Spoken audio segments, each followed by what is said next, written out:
All right, so that is Senate Bill 1668.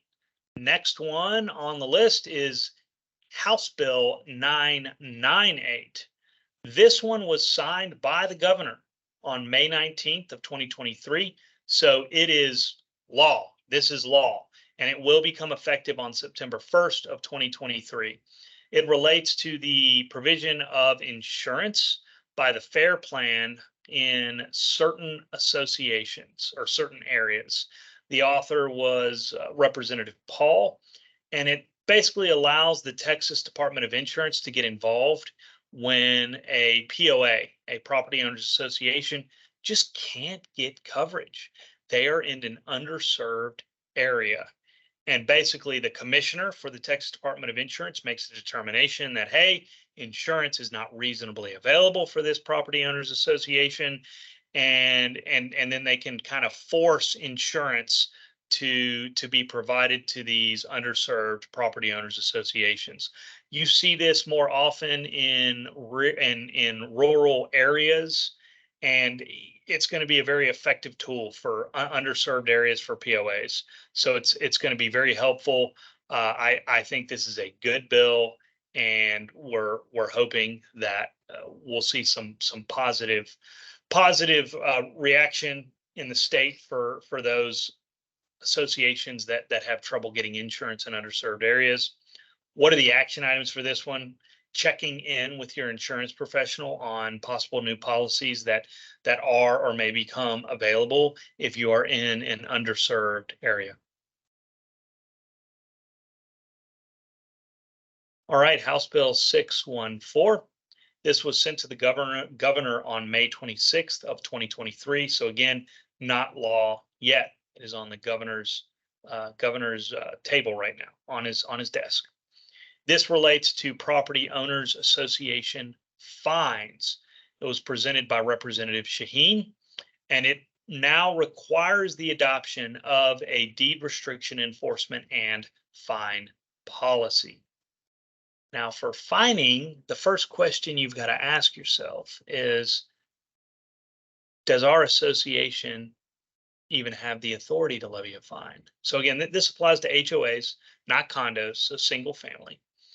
So first question is, do we have the authority? Is the authority located in the declaration or the bylaws or the articles? And if the answer is yes, then step two is, okay, we need to adopt a fine and enforcement policy in order to levy a fine. And our law firm has always taken the position for years and years that in order to effectively fine and ensure compliance with the law 209.0051, we strongly recommend associations adopt a fine and enforcement policy. Otherwise, you can't be consistent in meeting your standard of care as a board. That's always been our policy. So again, this kind of makes it law. Hey, look, you have to file a fine and enforcement policy if you want to levy fines. And within that policy, you've got to list the fine types. You've got to have a schedule of fines listing different categories for the fines and then the amount. It's got to list kind of filing and posting requirements. All of those additions need to be in your fine and enforcement policy. So what is the action item? You've got to update your fine policy. If you do not have a fine policy and you have fining authority, you've got to adopt one outright. So again, it only applies to single family communities. It's currently at the governor's desk, so it's not law yet. And it would require you to update and or file a fining policy, assuming you've got fining authority. So again, very important that you get with your counsel to figure out what you need to do from a fining policy perspective.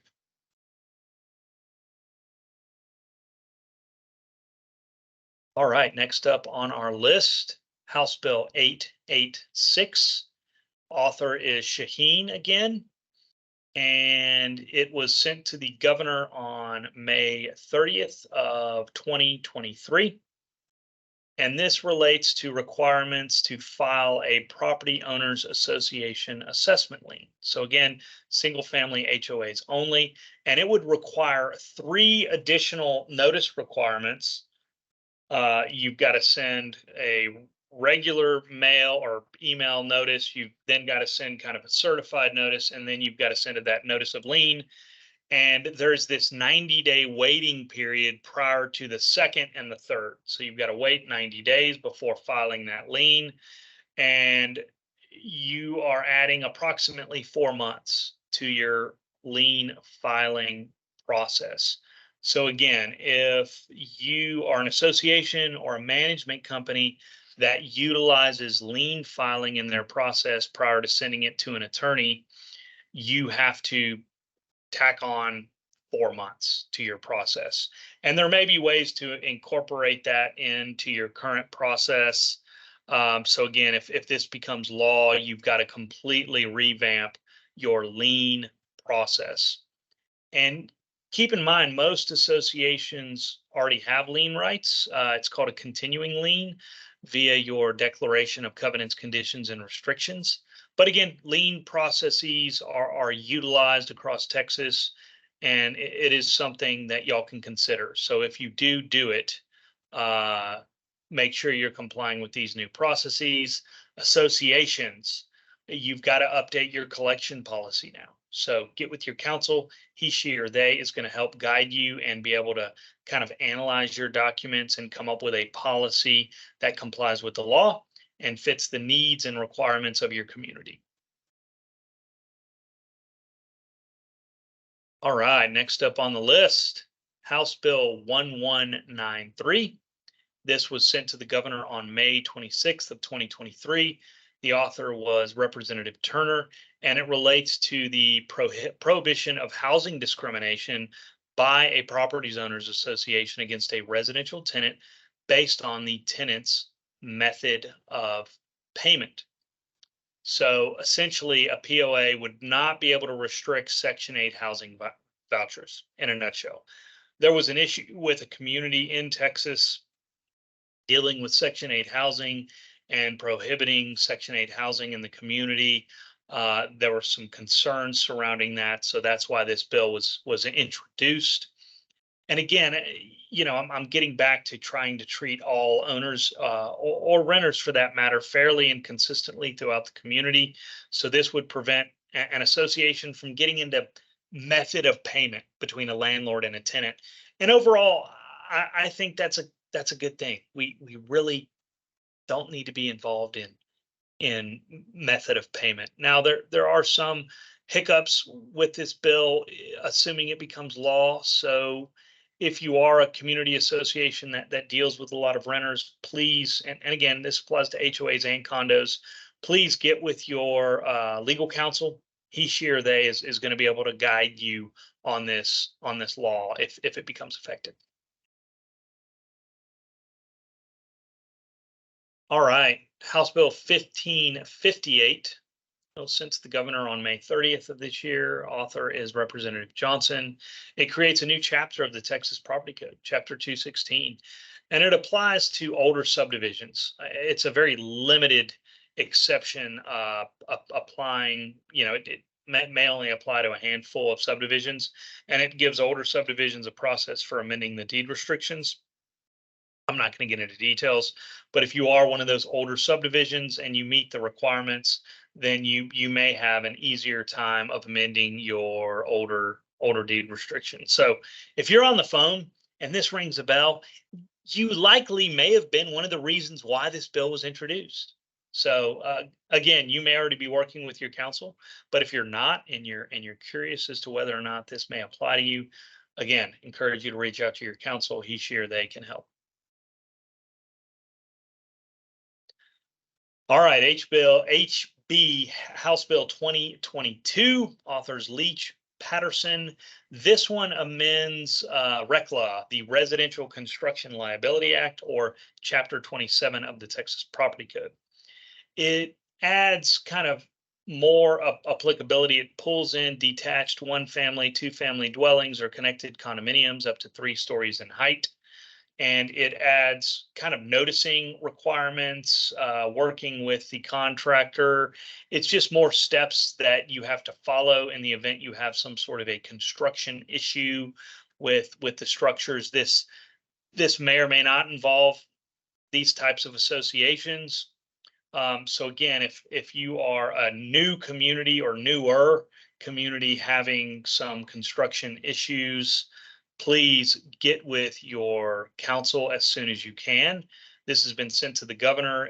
Again, it is just a bill. It's on the governor's desk. It's not become law yet, but get with your council. I strongly encourage you to do that so that he, she, or they can discuss applicability of this bill as it relates to your community. And again, we're really seeing this more with condominiums. All right, House Bill 2024. This is a big one, and it was sent to the governor on May 22nd of 2023. And it relates to statutes of limitation and statutes of repose for certain claims arising out of residential construction. A term of art y'all may be more familiar with: construction defect litigation and construction defect issues. The author, Leach, Patterson, Gervin, Hawkins, and it amends section 16.009 of the Texas Civil Practice and Remedies Code. And it drops the statute of repose, which was previously 10 years. So statute of repose as it exists today is 10 years. If this bill becomes law, the statute of repose will be reduced to 6 years for instances where the contractor provides a warranty. And the warranty is going to have different warranty requirements on timing: 1 year, 4 year, 6 year for main structural components, 6 years. And as long as the contractor provides that warranty and those warranty minimums, the statute of repose gets reduced down from 10 years to 6 years. There's some timing issues here on this becoming effective September 1st. So if you are a community who's dealing with some of these issues or anticipating dealings with some of those issues, I, again, strongly encourage you to get with your council as soon as possible so that he, she, or they can guide you on House Bill 2024 and how it will apply to you if it becomes law. Hey, that's it.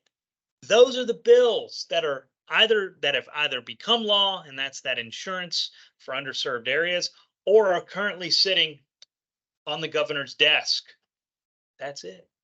So all the updates y'all seen this year, either from our law firm or through other means, all in all, I feel good about it. Again, knocking on wood over here because we're still dealing with bills on the governor's desk. But there were a lot of bills that came very close, and we were fortunate in that regard, assuming there's no special session item that the governor decides to add as it relates to POAs. Again, I don't necessarily anticipate that happening, but who knows? Crazier things have happened. So let's talk a little bit, however, about the bills that came close. I'll be moving a little bit quicker on this because I do want to get to Q&A. I've been seeing a lot of questions come in, so definitely want to try to address those as much as I can. I just saw a comment: no chickens or bunnies. That's right. No chickens or bunnies. Why did the chicken cross the road to come to Texas? Fortunately, that joke is no longer applicable and really wasn't funny in the first place, but attorneys telling jokes are never really good at it. So House Bill 3777, number one, this would have applied to HOAs and condos. It was presented by Representative Jetton, and it related to the confidentiality of ballots and proxies in a association's election or vote. It would have kind of created some protections under condominium chapter 82 on vote tabulating and access to ballots. It would have also kind of included proxy votes as being private and confidential, similar to ballots. There were some issues I saw personally with this bill. I think the intent was good. One of the issues I saw was when you give an owner a ballot who's brought in 20 proxies, at least the managers I work with, a lot of times you staple the proxies to the ballot. Why do you do that? Well, so the vote tabulators know that this person has 15 proxies, right? They can go through it right then and there when they're tabulating votes. This would have prohibited that practice. There were ways around it. It just makes the process a little more complicated. Regardless, the intent of protection was kind of there. And look, it passed the House. It was referred and kind of sat in front of the Senate Local Government Committee. So next one. And again, I'll reiterate, these bills are not before the governor. They failed somewhere along the way. HB 1786. Oh, let's not even talk about this one. There's a lot, and let's just keep moving. It didn't pass. House Bill 1367. And I want to pause there. Some comments I saw earlier is, will this PowerPoint be available? Yes, this presentation will also be posted on our law firm's website, rmwbh.com. So you will be able to access this. So you may be taking notes. Just know that this will be coming to y'all in a few weeks once the governor's veto power expires. House Bill 1367 would have related to kind of a law allowing for recall of property owners and property owners association board members. Vasut was the author, Representative Vasut. It passed the House, and it didn't make it anywhere to the basically the Senate. It sat with the local government committee, but it would have added a lot more stringent requirements, actually more methods of recall for board members. And, one of the issues I had with this bill was, look, there's already a recall process in place, and y'all probably know this. It is located in the bylaws of the association, number one. Number two, it's located in Chapter 22 of the Texas Business Organizations Code. So there was literally already a statutory process that could have been followed for recalling board members. It added some other issue. It would have added some other laws that were of issue, but yeah, it didn't make it out of the Senate. All right, House Bill 328. This passed the House, did not pass Senate committee, and it would have related to the installation of solar roof tiles. And it would have basically said, hey, a solar roof tile is a solar energy device. So it wasn't too exciting. It was kind of the Elon Musk tiles, right? Those are very popular, or they're gaining in popularity now. And this would allow for some very clear clarification that solar roof tiles were the same as solar energy devices. Again, didn't become law. Oh, here we go. Lions, tigers, bears, chickens, rabbits, all that good stuff. Lots of bills introduced, lots of movement back and forth, but overall, none of them passed both the House and the Senate. So deed restrictions still control. If your restrictive covenants say no chickens, no chickens. There are some exceptions to that rule. I heard the term of art, emotional support animal. Something you've got to think about. But the general rule of thumb is, if your deed restrictions say no chickens or rabbits, no chickens or rabbits. Or let's see, what was the other one? Or wind turbines, wind power facilities, residential wind power facilities. So again, you can restrict those. All right, House Bill 92. Again, this is kind of the chickens and the rabbits, just some kind of health and safety concerns, lack of details, wildlife activity, just a multitude of issues that multiple parties were worried about as related to House Bill 92. Again, didn't pass. Or excuse me, passed one House, but not the Senate. HB 276, same thing. Senate Bill 829. This one related to cottage food production operations, where if you were under $100,000 in revenue, you didn't have to comply with a lot of health and safety code requirements found under Chapter 437.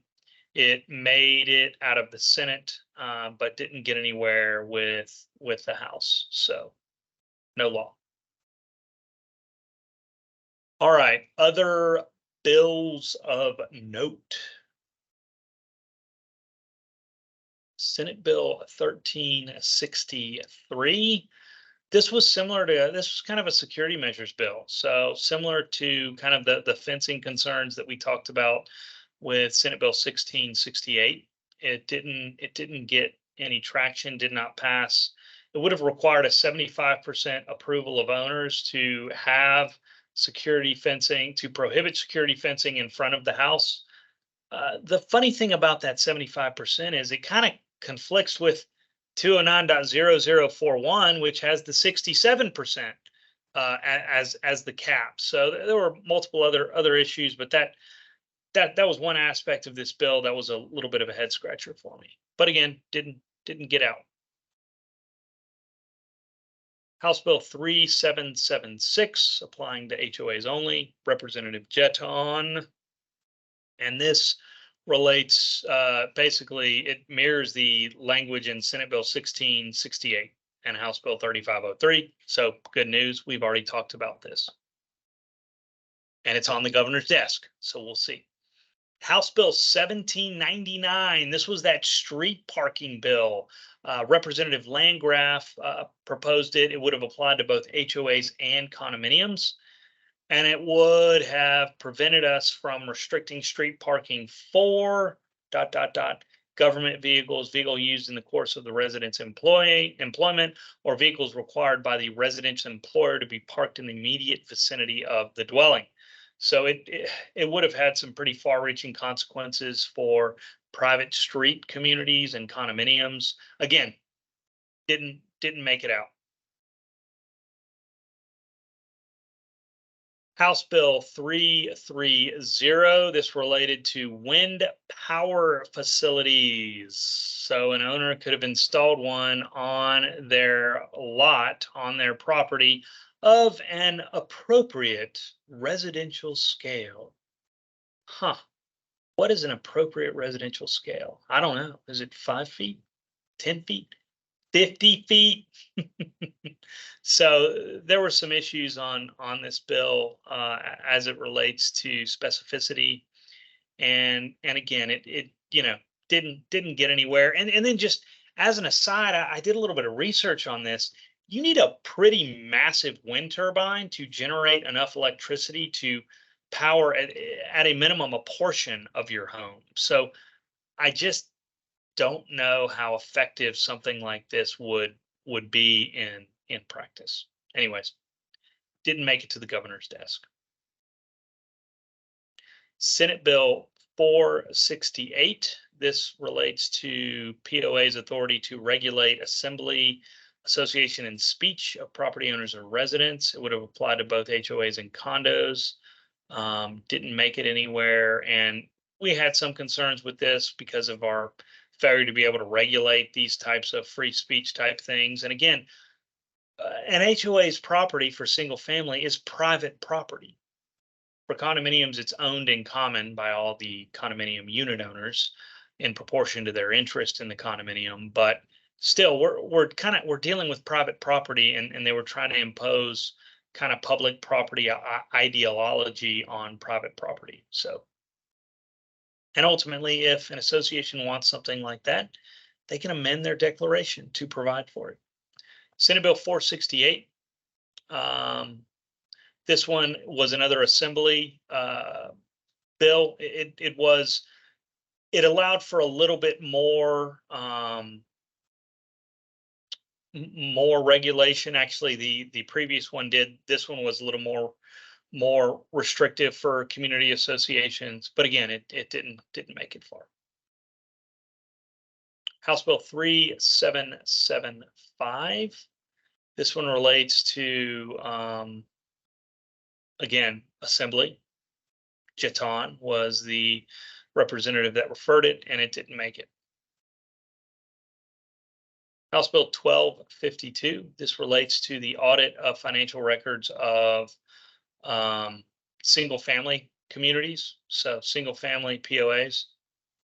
And it would have required annual audits. It would have required annual audits by a CPA in certain limited circumstances. Again, just didn't make it that final stretch, kind of stalled out. Now, here's something to be aware of for condominiums. Condominiums, y'all have an audit requirement. There's an annual audit requirement currently for condos. You've got to get it done every single year. And if your documents provide for it to be done by a CPA, it must be done by a CPA every single year. So condominiums, you already have this requirement. This would have expanded it to single family communities. And again, didn't make it out. All right, House Bill 378. This would have applied to HOAs and condominiums. And again, didn't get any traction. And it would have allowed for kind of soliciting political parties, voting, that kind of stuff, communicating political messages, and it didn't gain much traction. So, all right, House Bill 3423, Senate Bill 1767. This one would have kind of expanded, made it crystal clear that Chapter 82 communities, i.e. condos, could have virtual meetings and electronic voting, regardless of what the bylaws state. So it would have made it more clear. There's a way to connect the dots right now for virtual annual meetings of members. It's just a little onerous. You've got to go a couple different places to get it done. This would have made it super clear, and it would have allowed for very clear voting methodology for condominiums. Again, it just didn't get traction. So yeah. All right, House Bill 3064. This didn't get anywhere, and it would have required a homeowner forum for every association meeting, but the POA could have restricted the time and manner in which the member is able to speak.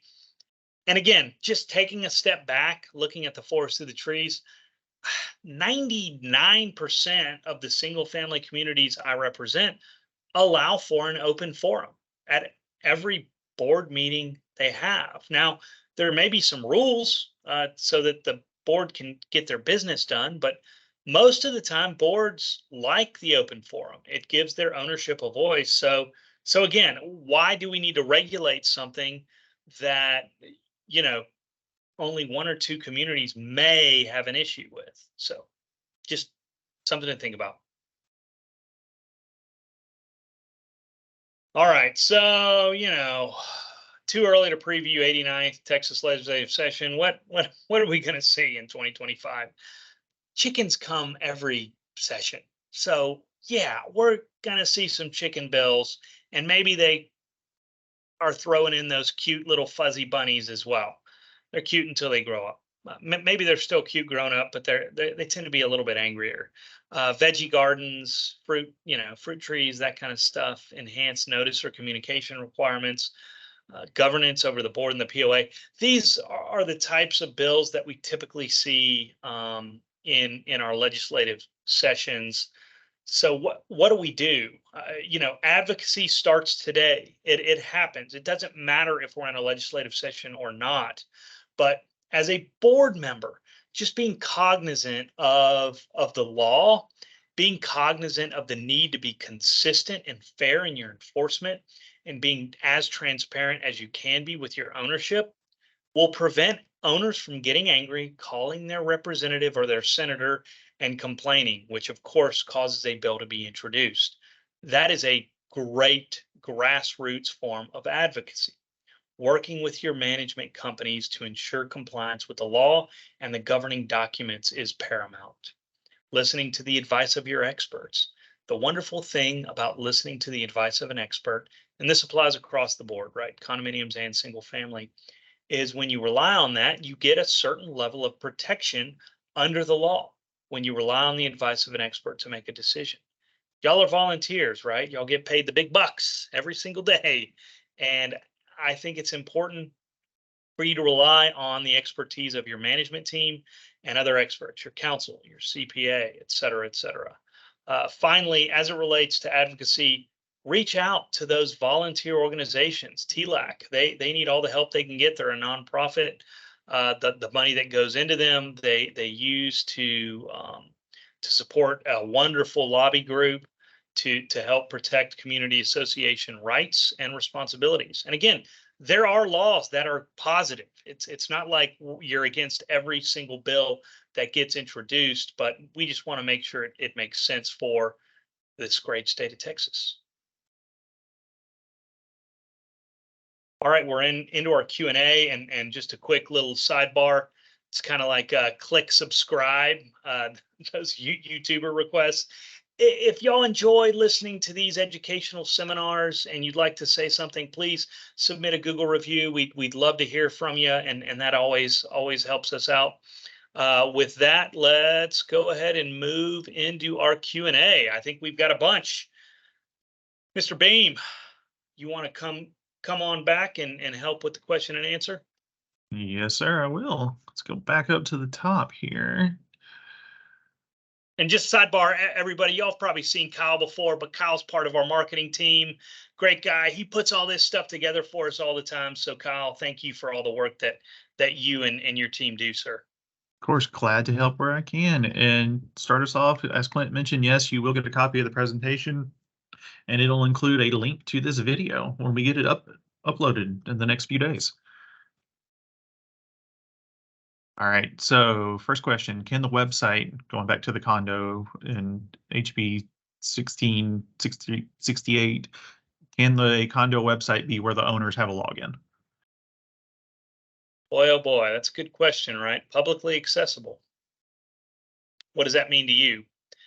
I always like for the governing documents to be open to whoever visits the website. Does that mean you have to have your financials there, all that kind of stuff? It doesn't necessarily mean that, no. But I'm going to get to, let's see here, Senate bill. I'm going to pull up the language exactly so we can get some good discussion here. Bill 1668. There we go. While you're doing that, I know there was a question on down the line about a different bill that is HB 2789. To answer that question, it did not pass the House. It never made it out of the House. And as Clint's doing that, you can Google, for everybody out there, you can Google any of these bills online. Just Google the name of the bill, be it HB 123, and just put Texas. The status of them will pop up on the Capitol's website or through a website like Legiscan, and you can get updates throughout in between our updates. Yeah. So the requirement is the website address of any internet website on which the association's dedicatory instruments are available. So, okay, management certificate for condominiums. You are required to list on the management certificate the website where you can get the dedicatories. Okay, who's going to be doing that? The seller, or excuse me, the buyer, maybe the buyer's agent, the seller's agent, the title company. How can they get that information if it's password protected? Again, the intent here is to try to get your dedicatory instruments available to your owners readily, and the login and password would accomplish that. But what about when you're dealing with resales, and are you really complying with the management certificate requirements? So good question. I lean towards, look, if you're able to do it and make your dedicatory instruments accessible to the public, please do so. Now, that doesn't mean financials, right? That doesn't mean meeting minutes. When I say dedicatory instrument, I mean the instruments that are recorded in the county where the property is located. All right, next question on management certificates. Do we have to include the ownership transfer fees charged outside of closing, a move-in fee and deposit collected at the time of closing? So we'll start there, and then there's a couple of other questions following this.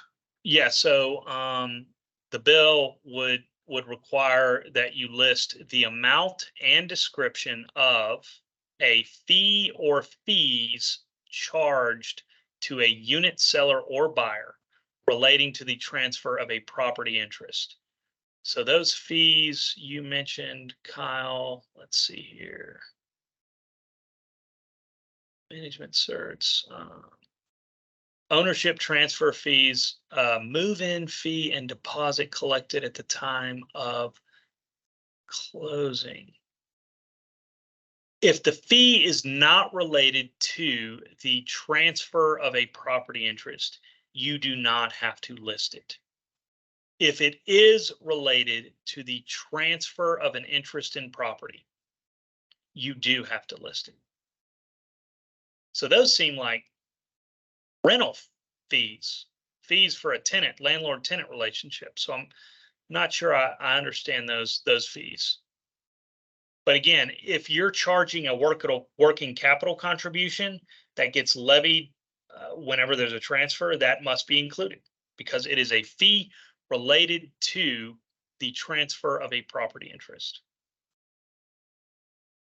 All right, next question. There were a couple of questions on this. How does SB 1668 affect the 209 hearing process? So for Chapter 209 hearings, we basically just need to update it as it relates to more ACC 209 hearings. So that policy needs to be updated to allow for the board to appoint itself to the ACC after following solicitation. But as it relates to the actual hearing, no change from 2021. Okay, next question. Can the association modify the covenants to prohibit frontmost fencing after the law passes? If the law passes and your declaration says no fencing forward of the frontmost building line of the dwelling, yes, you can. I know there were a lot of caveats there, which is why it's important to get with your counsel to get some clarification. But very, very good question. All right, next question. Does 209 ACC limitation apply when developer controlled? Yeah, so let's go here.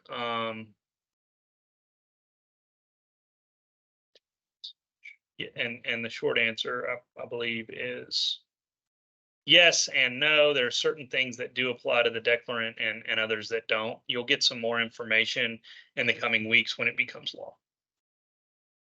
Okay. Next question, back to management certificates. Do they have to be filed each year or only once? So every time there's an update to fees or other information that is listed on the management certificate, yes, you have to file a new one. And you've got single family, it's 30 days, and I believe the 30-day requirement tracks for condominiums.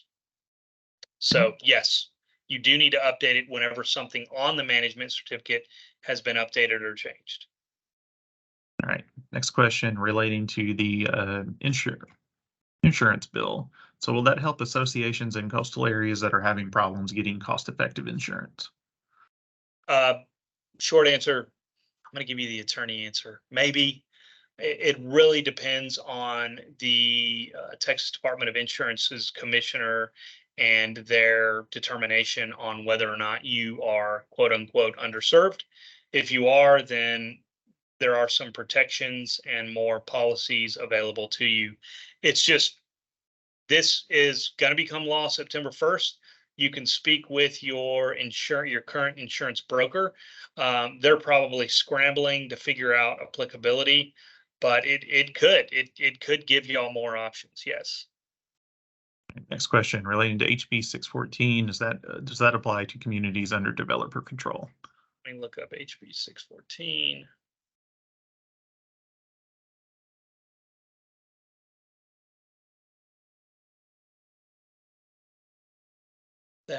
This is fining, and the short answer is I'm almost 100% sure the answer is yes. Yeah, and you want it to, right? You want this to apply across the board.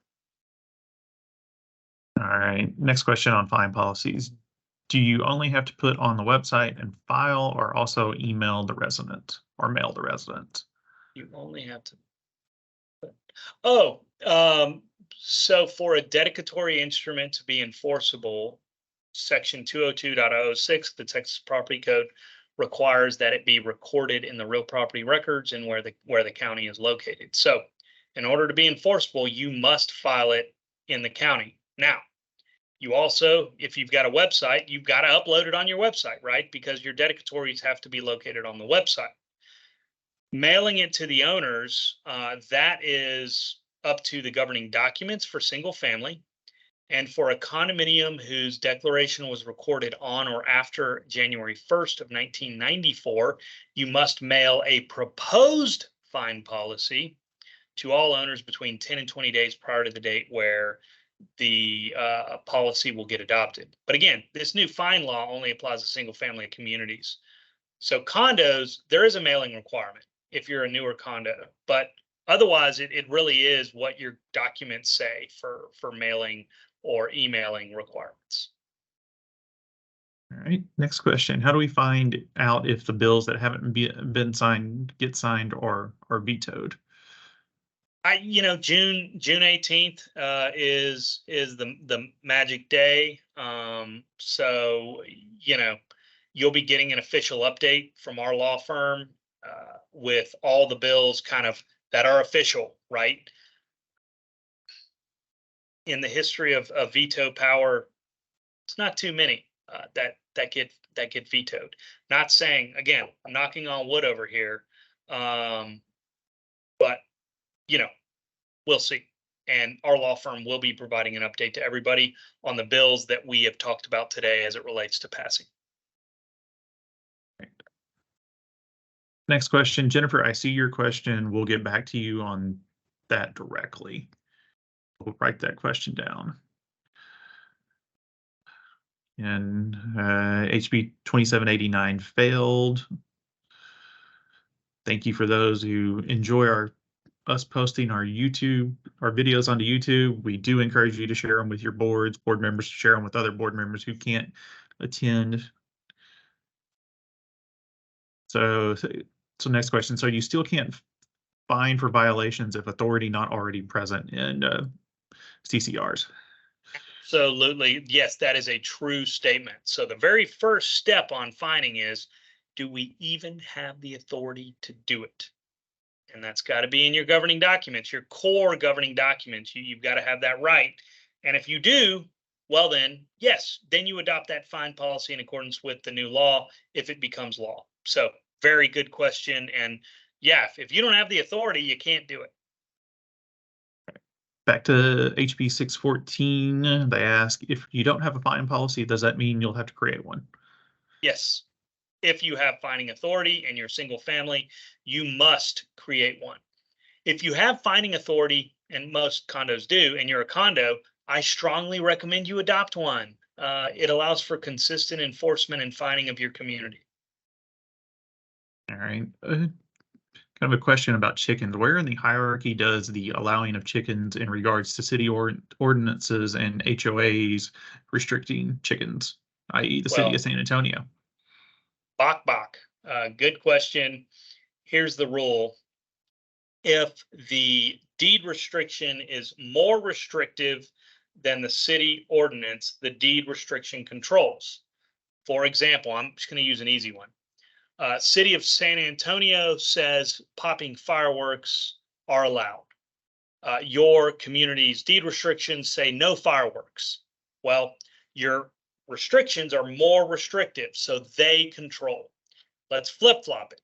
City of San Antonio says no fireworks, but your restrictions say you can pop fireworks. The city controls because the city is more restrictive.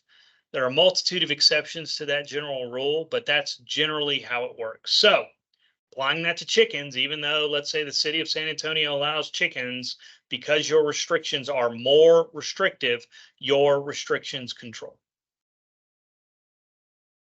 All right. So back to websites and the docs, and I know we were a little over time, so try to get through this as quickly as possible because these are important questions. Can the docs be on a website where people have to pay to receive them, or do they have to be made available for free? Hey.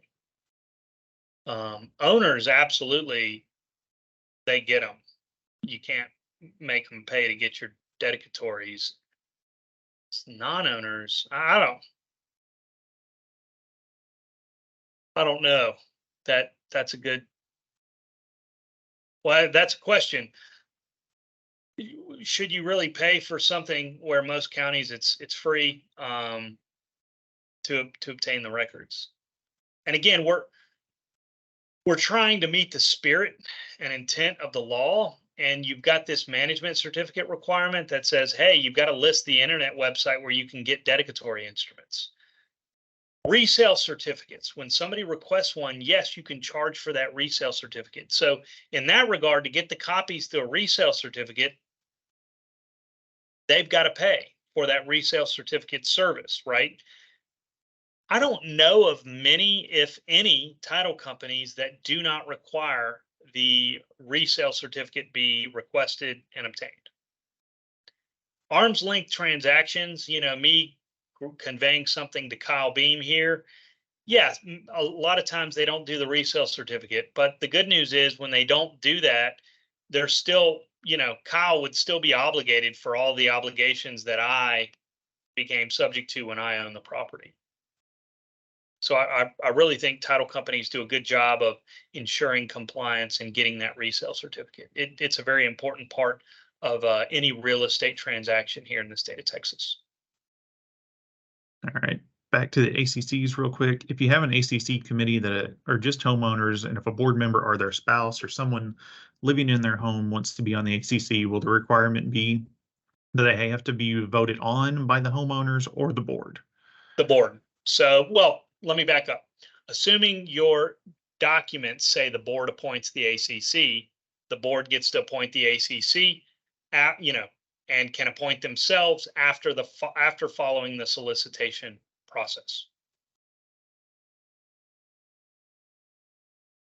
All right. So if HOA already has a finding schedule on file with the county, does it still need to be updated? Maybe, maybe not. It really depends on the wording of the fine and enforcement policy, but you may not have to do anything.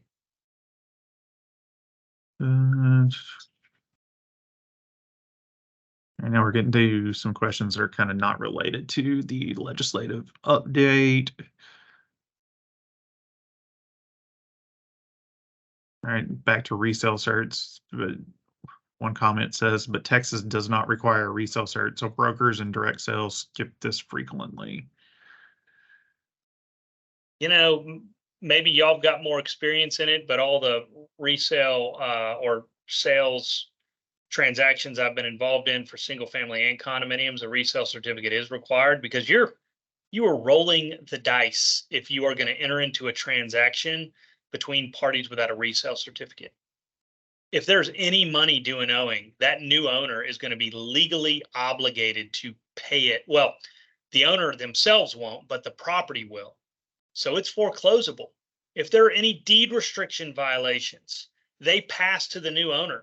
Not getting a resale certificate has a ton of traps with the purchaser. And maybe y'all know more about it than I do. Maybe it's more prevalent in commercial situations, but residential, I still see a lot of resale certificate requests. All right, Clint, it's 12:36, so we've gone a little over time today. No problem. Well, again, if there are questions on point, as Kyle mentioned, we'll be sure to try to get you an answer to those questions. Again, hey, thank y'all so much for being here today. I hope it was beneficial for y'all. Again, fingers crossed on some of that positive legislation. It's before the governor right now, so not quite law yet. And look forward to seeing y'all on our next webinar. And finally, if you like what we do, like the education we give, please feel free to submit a positive review on Google. Otherwise, thank y'all so much. Enjoy your day.